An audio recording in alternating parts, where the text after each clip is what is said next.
Article 340 ప్రకారం కులగణనకు ఆస్కారం ఉంది, రాజ్యాంగం ప్రకారం ఉంది. అయినా కూడా ఎందుకు సుదీర్ఘకాలంగా ఇది పెండింగ్లో ఉంటుంది? అంటే పొలిటికల్ ఇంటెన్షన్ లేగల, లేకపోతే ఉద్దేశం ఏమిటి? ఒకటండి, దీనికి సంబంధించి ఆర్టికల్ 340లో ఇచ్చినటువంటి అంశం, కులగణన చేయడానికి సంబంధించిన అంశం ఇచ్చారు. కులగణన చేయమన్నారు. చేయడానికి పార్లమెంట్ ఇచ్చి వాళ్ళు ఉత్తర్వులు జారీ చేయొచ్చు, దేశవ్యాప్తంగా కులగణన చేయొచ్చు. కానీ 77 ఏళ్ళు ఎందుకు చేయలేదు? ఇది పెద్ద ప్రశ్న. ప్రధానంగా ఈ తరం యువత బాగా అర్థం చేసుకోవాల్సినటువంటి ప్రశ్న. చాలా వరకు భారత రాజ్యాంగాన్ని రచించుకున్నటువంటి సందర్భం.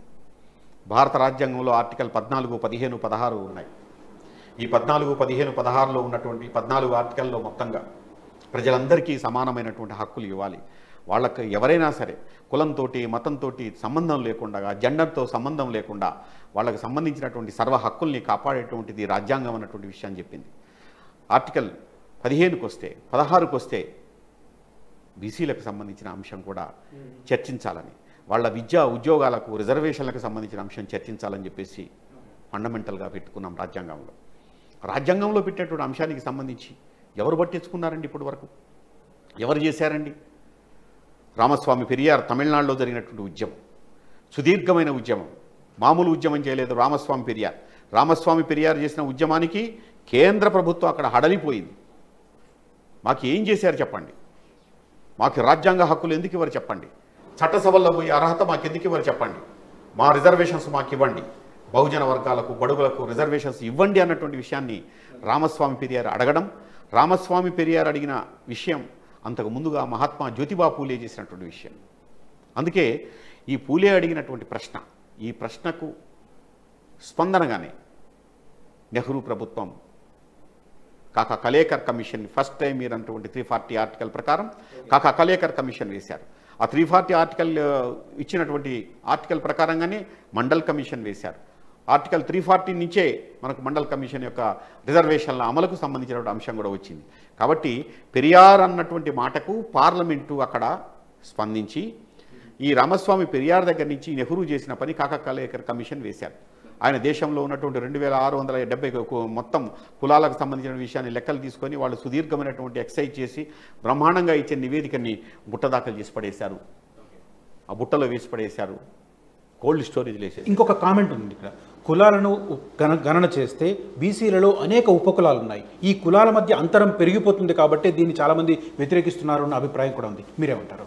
చాలా వరకు దీనంత భయంకరమైనటువంటి మాట, దీన్నంతా బీసీలను ముక్కలు చేసేటువంటి మాట, బీసీలను ముక్కలు చేయటం ఎట్లా అన్నటువంటి విషయాన్ని అగ్రవర్ణ ఆధిపత్యాలు చేస్తున్నటువంటి మాట. ఈ బీసీలు కలవరు, ఈ బీసీలు రకరకాల వృత్తుల్లో ఉన్నారు, ఈ బీసీలు సబ్బండ వర్ణాలుగా ఉన్నారు, సబ్బండ వర్ణాలుగా ఉన్నారు. కాబట్టి వీళ్ళెవ్వరూ కలవరు, కాబట్టి ఘర్షణలు అయితే కాబట్టి ఎంత భయంకరమైన మాట అండి. ఎందుకు కలవరండి బీసీలు మొత్తం కూడా?